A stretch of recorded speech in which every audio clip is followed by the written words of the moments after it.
Good morning, everybody. I am P. Ranjit, faculty of history. Vyoma IAS के इस मंच पे आपका स्वागत है. आशा करता हूँ आप स्वस्थ होंगे और प्री की अच्छे से तैयारी प्रारंभ कर चुके होंगे. आज हम चर्चा करने वाले हैं 90s के दशक के बाद, आखिर भारत में 1990-91 के बाद आखिर भारत में क्या क्या परिवर्तन हुए. उस सूचना क्रांति के दौर में, इंफॉर्मेशन टेक्नोलॉजी के दौर में बहुत कुछ बदल चुका है. आपने गौर किया, बहुत कुछ बदलाव हुए, डायनामिक चेंज हुआ है. वो चाहे आर्थिक क्षेत्र सेक्टर में हो, सामाजिक क्षेत्र में हो, राजनीतिक क्षेत्र में हो या टेक्नोलॉजी के क्षेत्र में हो. तकनीकी विकास ने 91 के दशक के बाद भारत ही नहीं पूरे विश्व की सामाजिक, राजनीतिक, आर्थिक परिदृश्य को बदलने का कार्य किया है. उसी संदर्भ में एक नया शब्द भी आया था, आपने गौर किया होगा, ग्लोबलाइजेशन, खगोलीकरण, भूमंडलीकरण. हालांकि ये ग्लोबलाइजेशन, भूमंडलीकरण, खगोलीकरण ये सब पहले भी यूज में आते थे, लेकिन बहुत तेजी से, बहुतायत में ये ग्लोबलाइजेशन शब्द, भूमंडलीकरण 91 के दशक के बाद ही प्रचलन में आए हैं. उसके पहले बहुत ही कम संख्या में, बहुत कम मात्रा में, बहुत कम इस शब्द का प्रयोग किया जाता होगा. लेकिन 91 के दशक के बाद अब हमारा जो आज का पहलू है,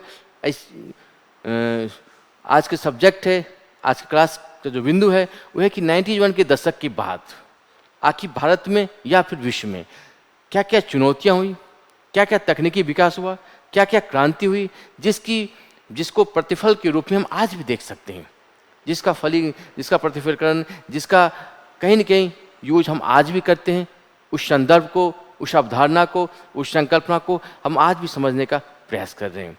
तो वस्तुतः आज हम देखने वाले हैं इस जो हमारा विषय वस्तु है कि 91 के बाद विश्व में आखिर क्या क्या परिवर्तन हुए, वो परिवर्तन क्यों हुए, और खासकर इस परिवर्तन ने विश्व की राजनीतिक, सामाजिक, आर्थिक, तकनीकी विकास क्रम को बदलने का किस प्रकार से काम किया. तो 91 के बाद एक बहुत ही बड़ी क्रांति आती है. एक ऐसा रिवॉल्यूशन होता है, सूचना क्रांति, इसे नाम भी दिया गया है सूचना क्रांति. इंफॉर्मेशन टेक्नोलॉजी की क्रांति आती है, सूचना क्रांति. इस सूचना क्रांति ने भारत के साथ साथ पूरे विश्व परिदृश्य को बदल कर रख दिया. इस विश्व परिदृश्य में क्या क्या बदलाव हुए और उस बदलाव ने क्या क्या चुनौतियां पेश की विश्व समाज को, आखिर सामाजिक क्षेत्र में क्या क्या चुनौतियां हुई और इस क्रांति ने क्या क्या बदलाव किए. इस बिंदु को समझते हुए हम इस पहलू पे आएंगे कि आखिर इस क्रांति से विश्व को क्या क्या फायदे हुए, विश्व में क्या क्या बदलाव हुए, और फिर इनके सामने क्या क्या, विश्व समुदाय के सामने क्या क्या चुनौतियां आ गई है. इस पूरे पहलू को इसका समग्र विश्लेषण करते हुए, इस पूरे पहलू का समग्र विश्लेषण करते हुए इस 91 के दशक से लेकर आज तक, वर्तमान काल तक विश्व में हुए बदलाव को, चेंजेस को, डेवलपमेंट को समझने का प्रयास करेंगे. तो सबसे पहली बात, ये एक क्रांति थी, ये एक रिवॉल्यूशन था. कहीं न कहीं इंफॉर्मेशन टेक्नोलॉजी का विकास, सूचना क्रांति का विकास एक रिवॉल्यूशन था, क्रांति था. तो सबसे पहले हम इस बिंदु को समझने का प्रयास करेंगे, आखिर क्रांति किसे कहते हैं. और इस क्रांति को समझने से पहले हमें 91 के दशक से पहले जाना पड़ेगा. उस दशक को समझने के लिए हमें कुछ और पहले जाना पड़ेगा. तो हम मानव के इतिहास के विकास क्रम में, विश्व इतिहास के विकास क्रम में कुछ ऐसे लैंडमार्क हैं, कुछ ऐसे माइलस्टोन हैं, कुछ ऐसे मील का पत्थर है, कुछ ऐसी क्रांतियां हुई है, कुछ ऐसे बदलाव हुए हैं. उन बदलाव को समझते हुए हम आज के बिंदु तक आएंगे कि इस सूचना क्रांति का दौर कैसे आया, क्यों आया, इसके पीछे क्या लॉजिक था, और आखिर ये बदलाव ने किस प्रकार मानव समाज को के विकास की पृष्ठभूमि तैयार की. तो सबसे पहला बिंदु हम ये समझते हैं, आखिर क्रांति किसे कहते हैं. रिवॉल्यूशन, क्रांति. ऐतिहासिक पृष्ठभूमि में, ऐतिहासिक संदर्भ में क्रांति 3 बिंदुओं से परिभाषित किया जा सकता है. सबसे पहली बात, क्रांति या रिवॉल्यूशन एक प्रोग्रेसिव कदम है, एक प्रोग्रेसिव इवेंट या प्रगतिशील संकल्पना है, एक प्रोग्रेसिव कंसेप्ट है. हमेशा याद रखेंगे, क्रांति विकास का सूचक है, विकासवादी संकल्पना है, प्रगतिशीलता का सूचक है, एक प्रोग्रेसिव कंसेप्ट है. हम कुछ पुरानी चीज़ों को छोड़कर नई सोच, नई अवधारणा, नई संकल्पना, नई चीज़ों की खोज करते हैं। उसी खोज क्रम में कुछ ऐसी खोज होती है जो मानव समाज के विकास का एक माइलस्टोन, मील का पत्थर साबित होता है। अगर ऐसी कोई घटना घटी है, चाहे वो राजनीतिक क्षेत्र में हो, सामाजिक क्षेत्र में हो, आर्थिक क्षेत्र में हो या तकनीकी क्षेत्र में हो, हम उसे क्रांति का सूचक मानेंगे। तो सबसे पहली बात, क्रांति एक प्रगतिशील घटना है, एक प्रगतिशील संकल्पना है। इसके साथ साथ क्रांति के माध्यम से कुछ डायनामिक बदलाव हुए होंगे,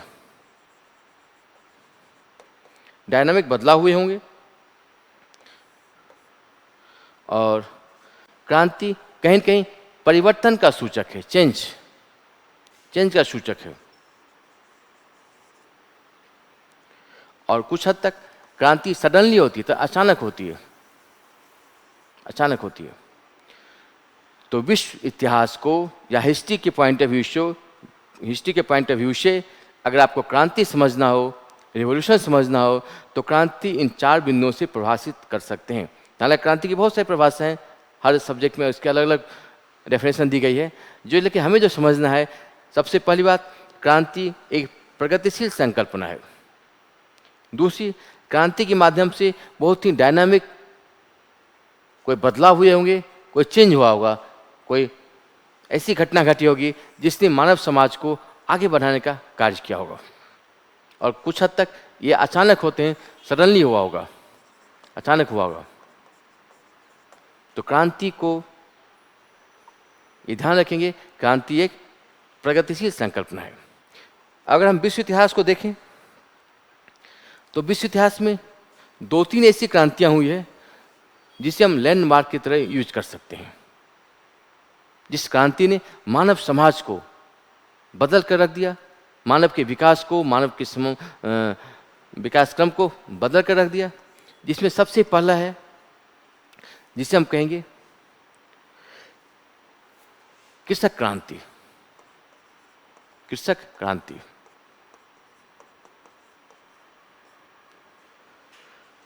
या न्यूलिथिक क्रांति, नवपाषाणकालीन संस्कृति क्रांति। दूसरा, अगर आप गौर करेंगे,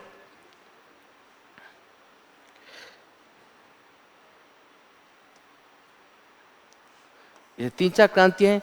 मैं ज़्यादा इतिहास में आपको इतिहास के उन क्रांतियों की चर्चा करने वाला हूं जिस क्रांति को समझे बगैर आज की सूचना क्रांति को हम नहीं समझ सकते।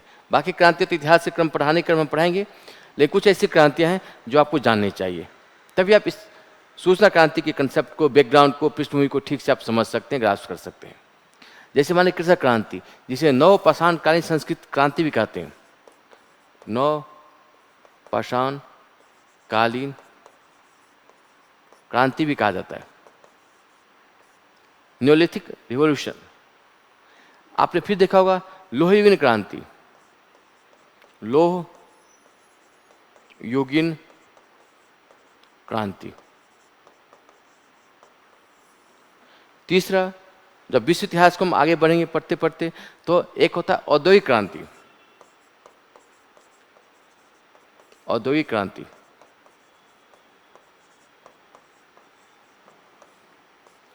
उसी तरह से अमेरिका और फ्रांस की क्रांति,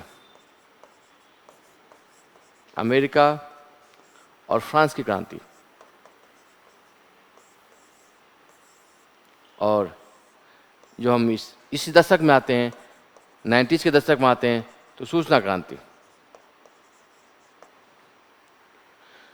तो कहीं न कहीं ये 4-5 ऐसे पहलू हैं, ये 4-5 ऐसे क्रांति हैं, घटना हैं जिसने विश्व इतिहास को बदल कर रख दिया। आप गौर करके देखें, अगर कृषक क्रांति नहीं हुई होती, अगर नवपाषाण न्योलिथिक क्रांति नहीं हुई होती, तो आप गौर करके देखें, मानव कृषक क्रांति से पहले कहीं न कहीं फूड गैदरिंग, शिकार, हंटिंग का काम किया करता था। वो एक घुमंतु, एक यायावरी जीवन जीता था, एक जगह से दूसरी जगह घूमता रहता था, शिकार की तलाश में, अपने अनाज, फल की तलाश में, अनाज की तलाश में घूमते रहता था एक जगह दूसरी जगह। उसे जहाँ शिकार की साधन मिल गए, जहाँ जानवर मिल गए, उसे मार दिया, खा लिया, फिर वो शिकार खोजने के क्रम में आगे बढ़ता चला गया। तो उनके लाइफ स्टाइल में स्थिरता नहीं थी, अस्थायी निवास का कोई साक्ष्य नहीं था, वो कंदमूल खा के जीवन अपना व्यतीत करता था। तो जब अस्थायी निवास नहीं था तो समाज नहीं था, समाज नहीं था तो ग्रामीण संकल्पना नहीं थी, ग्रामीण संकल्पना नहीं थी तो कहीं न कहीं संस्कृति का विकास नहीं हुआ, संस्कृति का विकास नहीं हुआ तो सभ्यता और समाज का विकास नहीं हुआ। ये जो पूरी चेन है, जब तक हम अस्थायी निवास का साक्ष्य नहीं मिलेगा, अस्थायी निवास के दौर में नहीं आएंगे, तब तक भारत में या विश्व में ग्रामीण संरचना नहीं बनेगी, तब तक न समाज का विकास होगा, न संस्कृति का विकास होगा, न सभ्यता और देश या राष्ट्र का विकास होगा। तो सोचिए, मानव में जब अनाज उत्पादन करना सीखा, जब फूड गैदरिंग से फूड प्रोड्यूसर की श्रेणी में जब मानव आया, जब उसके खेत हुए, अपना लैंड हुआ, जब वो अनाज उत्पादन करना सीख लिया, तो फिर उसके उसी वहीं पर रहने की उसकी मजबूरी होगी, बाध्यता होगी। उसी बाध्यता ने कहीं न कहीं ग्रामीण संरचना का, समाज का, फिर धीरे धीरे संस्कृति सभ्यता का विकास करना प्रारंभ हुआ। जिस मानव ने सबसे पहली बार अनाज उत्पादन करना सीखा, खेती करना सीखा, फसल उत्पादन करना सीखा, उसी मानव ने विश्व को एक समाज की, संस्कृति की, सभ्यता की, साम्राज्य की एक सौगात दी। तो विश्व की सबसे बड़ी, सबसे पहली प्राथमिक और बिग क्रांति थी, जिसे कृषक क्रांति से, एग्रेरियन रिवॉल्यूशन से संबोधित किया जाता है। ये एक ऐसी क्रांति थी जिसने मानव के विकास की पृष्ठभूमि तैयार की। आज अगर मानव इस विकास के पैमाने में सर्वोच्च उत्कृष्ट स्थान पर बैठा हुआ है, तो कहीं न कहीं उस व्यक्ति की भी भूमिका महत्वपूर्ण है, उस समाज की भूमिका महत्वपूर्ण है जिसने सबसे पहले रोटी बनाया होगा। आप सोचिए, अगर हम रॉकेट बना रहे हैं, रॉकेट बनाने वाला साइंटिस्ट हो सकता है, तो जिसने सबसे पहली बार रोटी बनाया होगा, गेहूँ निकाल कर, गेहूँ से आटा गूँथ कर रोटी बनाना, वो भी कहीं न कहीं एक वैज्ञानिक प्रक्रिया का यूज करके रोटी बनाया होगा, वो भी कम साइंटिस्ट नहीं रहा होगा। तो गेहूं का, अनाज का विकास, धान का विकास, तरह तरह के फसल का विकास, तरह तरह के अनाज उत्पादन करना, उस अनाज उत्पादन को खाद्य के रूप में ग्रहण करना, इसे सिखाना, ये भी कम से कम, ये भी कहीं न कहीं एक वैज्ञानिक सोच, वैज्ञानिक का ही काम रहा होगा। इसलिए मानव के इतिहास में हम कृषक क्रांति को कमतर नहीं आंक सकते। इसी कृषक क्रांति ने बाद के दिनों में विकास की नई सीढ़ी छूने के लिए हमें प्रेरित किया, आगे बढ़ाया। तो इस मानव के इतिहास में, मानव के विकास के इतिहास में तो सबसे पहले क्रांति हुई वही कृषक क्रांति, जिसने मानव के हर दृष्टिकोण को, हर अप्रोच को बदलने का कार्य किया। उसी कृषक क्रांति के क्रम में ही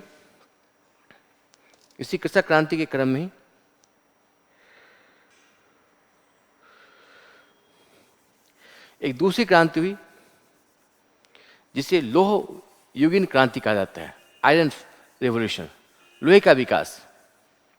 अब सोच के देखें, अगर लोहे का विकास नहीं हुआ होता, तो लोहे का जब विकास नहीं हुआ होता तो मानव तांबे का या फिर कॉपर का, कांसे का, या फिर पत्थर के औजार का, पत्थर के कुदार, कुल्हाड़ी सब बना के यूज किया करता था। मट्टी को खोदने के क्रम में, जंगल को साफ करने के क्रम में, अनाज उत्पादन के क्रम में पत्थर का यूज, पत्थर के हथियार हो, पत्थर के औजार हो, टूल्स वगैरह पत्थर के बनाया करते थे। ताम्रपाषाण संस्कृति, ताम्र पत्थर के मिलाकर टूल्स बनाए जाते थे, फॉल बनाए जाते थे। तो इससे यह हुआ कि बहुत हम उस पत्थर के, उस तांबे के उपकरण के माध्यम से बहुत गहरी खुदाई नहीं कर सकते थे। बहुत नीचे तक गहरी खुदाई करना हो, जंगल को साफ करना हो, घने पेड़ को काटना हो, वृक्ष को काटना हो, तो पत्थरों से और तांबे के उपकरण से हम बड़े बड़े जंगल को साफ करके, कृषि योग्य जमीन बना के, उस पर गहरी जुताई करके खेती संभव नहीं रहा होगा। लेकिन जब लोहे का विकास हुआ, ये ध्यान रखेंगे, भारत के क्रम में 1000 अतरंजी खेरा से लोहे का प्राथमिक साक्ष्य मिला है, पहला साक्ष्य मिला है। जिस लोहे के विकास ने कहीं न कहीं इस बाधा को भी दूर कर दिया।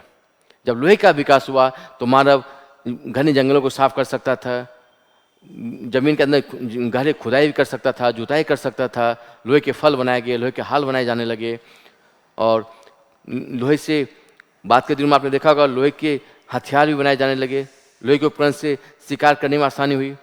तो लोहे ने भी मानव के जीवन में एक बहुत ही डायनामिक चेंज, परिवर्तन लाने का कार्य किया, और उसी परिवर्तन पे लोग नदी किनारे रहने की जो बाध्यता थी वो अब धीरे धीरे समाप्त होगी। घने घने जंगल साफ होते चले गए, लोग दूर दूर तक चले गए। फिर नदियों का, तालाब का विकास हुआ, धीरे धीरे कुएं का विकास हुआ।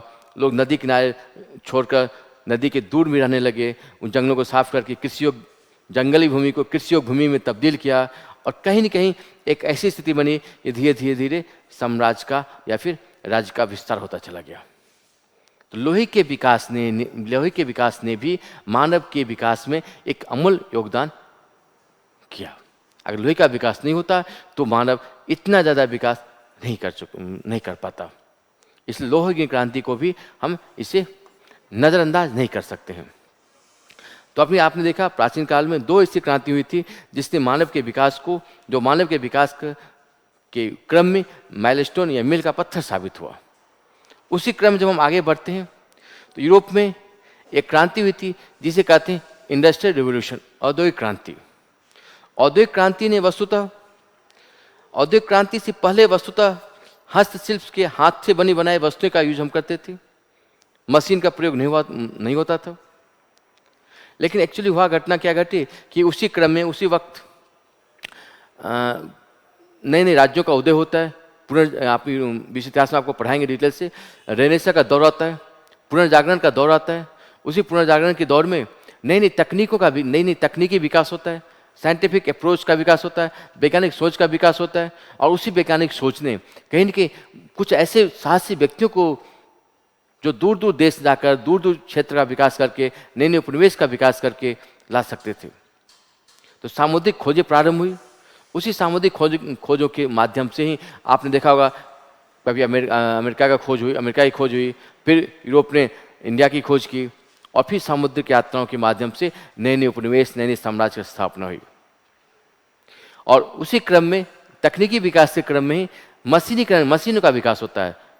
इंडस्ट्रियल रिवोल्यूशन वस्तुतः इस बात का सूचक है कि हाथ से बनी बनाई वस्तुएं अब मशीन से बनाई जाने लगी। तो उसके लिए उस सामुद्रिक यात्राओं के माध्यम से जो नए नए उपनिवेश खोजेगी, वहाँ से कच्चा माल लाया जाता था। और यूरोप में जो टेक्निकली एडवांसमेंट हुआ, यूरोप का जो तकनीकी विकास हुआ, जो नई नई साइंस और टेक्नोलॉजी का विकास हुआ, जो नई नई मशीन का विकास हुआ, उस मशीन से ये वस्तुएं बनाकर उन उपनिवेशों में खपाया जाने लगा। तो कहीं न कहीं विश्व परिदृश्य एक होता चला गया। विश्व में एक नई संकल्पना आई, उपनिवेशवाद और साम्राज्यवाद की संकल्पना आई। और दूसरे क्रम में औद्योगिक क्रांति ने वस्तु की भरमार ला दी। वस्तुएं बहुत ही कम वक्त में, कम मेहनत से बहुत सारी वस्तु बनाई जाने लगी। तो औद्योगिक क्रांति ने भी विश्व समुदाय को बदलने का कार्य किया, जहाँ पर इसका प्रभाव हालांकि अर्थव्यवस्था पर ज़्यादा पड़ा, लेकिन इकोनॉमी के अलावा जितने सेक्टर होते हैं, बाकी सेक्टरों पर भी इसका प्रभाव पड़ा। वो चाहे सामाजिक क्षेत्र हो, चाहे राजनीतिक क्षेत्र हो, चाहे धार्मिक क्षेत्र हो। अगर औद्योगिक क्रांति नहीं हुआ होता, अगर मशीनीकरण नहीं हुआ होता, अगर मशीन से वस्तु नहीं बनाई जाने प्रारंभ होती, आज हम सोचिए हाथ से बने बनाए वस्तु बनाते और कितना वक्त खर्च होता, कितनी मेहनत लगती, तब कोई वस्तु हम बना सकते थे। अगर हाथ से हम कोई वस्तु हाथ से बनाने में पूरा दिन समय 12 घंटे का समय खर्च होता है, तो मशीन उसी 12 घंटे में हजारों वस्तु बना सकते थे। तो औद्योगिक क्रांति ने एक वस्तु की उपलब्धता को, वस्तु की गुणवत्ता को हर जगह सुलभ करा दिया। तो औद्योगिक क्रांति ने भी कहीं न कहीं मानव के इतिहास के विकास में एक अमूल्य योगदान साबित होने का कार्य किया। उसी तरह अमेरिका और फ्रांस की क्रांति ने इसका प्रभाव राजनीतिक क्षेत्र में ज़्यादा हुआ, जहां अमेरिका ने स्वतंत्रता का, फ्रीडम का, विचारों की स्वतंत्रता हो, आज़ादी से रहने की स्वतंत्रता हो, आज़ाद मुल्क की इस संकल्पना को आगे बढ़ाने का काम किया। वहीं फ्रांस ने रिपब्लिकन सिस्टम या चुनावी प्रणाली को आगे बढ़ाने का काम किया। तो इस दो क्रांति का प्रभाव राजनीतिक क्षेत्र में ज़्यादा हुआ, पॉलिटिकल क्षेत्र में हुआ। लेकिन अगर इन क्रांतियों को हम बात करें तो ये क्रांतियाँ कहीं न कहीं इनका प्रभाव राजनीतिक से लेकर सामाजिक और आर्थिक हर क्षेत्र में देखने को मिलता है। उसी क्रम में 91 आते विश्व में एक नई संकल्पना का विकास होता है, जिसे कहते हैं, जो सूचना क्रांति के माध्यम से होता है, जिसे कहते हैं खगोलीकरण या भूमंडलीकरण। इसमें दो शब्द हैं जो आपको समझने पड़ेंगे। एक होता है भूमंडलीकरण, एक होता है अंतर्राष्ट्रीयकरण, ग्लोबलाइजेशन एंड इंटरनेशनलाइजेशन। तो दो शब्द हैं, आप ध्यान रखेंगे, एक तो खगोलीकरण, दूसरा अंतर्राष्ट्रीयकरण। तो ये दोनों शब्द हालांकि 91 से पहले भी प्रचलन में थे, लेकिन 91 के बाद ये काफ़ी आम हो गए, इनका प्रचलन आम हो गया और इसी खगोलीकरण ने विश्व के परिदृश्य को बदलने का काम किया। डायनामिक रूप से विश्व चेंज हुआ और विश्व में एक ऐसी स्थिति आ गई जहाँ पर राजनीतिक, सामाजिक, आर्थिक ग्लोबलाइजेशन एक इकोनॉमिकली डेवलपमेंट नहीं था, इकोनॉमिकली कंसेप्ट नहीं था, एक ये आर्थिक संकल्पना नहीं थी। इसका प्रभाव हमें राजनीतिक क्षेत्र में, सामाजिक क्षेत्र में और तकनीकी क्षेत्र में देखने को मिलते हैं। और इस दो बिंदु की चर्चा विस्तार से हम करेंगे कि आखिर खगोलीकरण ने भारत और विश्व के प्रदेश को किस रूप में बदलने का कार्य किया, खगोलीकरण क्या है, इसके क्या क्या प्रभाव हुए, इनके पास क्या क्या चुनौतियां हुई और खगोलीकरण और अंतर्राष्ट्रीयकरण में क्या क्या समानताएं हैं, क्या क्या विभिन्नता हैं, क्या क्या सिमिलरिटी एंड क्या क्या डिफरेंसेज हैं। और अंतर्राष्ट्रीयकरण और खगोलीकरण ने इस पूरे एरा में 91 के दशक के बाद के एरा में क्या क्या बदलने का काम किया और इनके पास क्या क्या चुनौतियाँ आई हैं।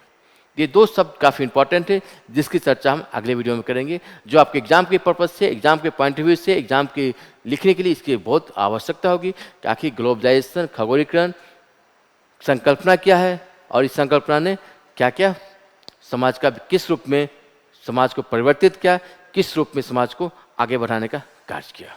उसी में दूसरा शब्द है अंतर्राष्ट्रीयकरण। तो खगोलीकरण और अंतर्राष्ट्रीयकरण की विस्तार से चर्चा हम अगले वीडियो में करेंगे।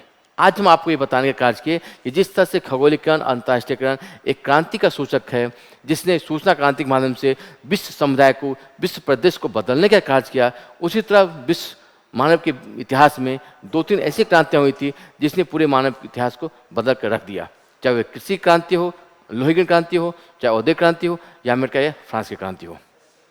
इन बाकी क्रांतियों की चर्चा हम तो वर्ल्ड हिस्ट्री के दौरान करेंगे, लेकिन इस क्रांति की जो खगोलीकरण, उदारीकरण की, जो खगोलीकरण अंतर्राष्ट्रीयकरण की चर्चा हम नेक्स्ट वीडियो में आपसे करेंगे।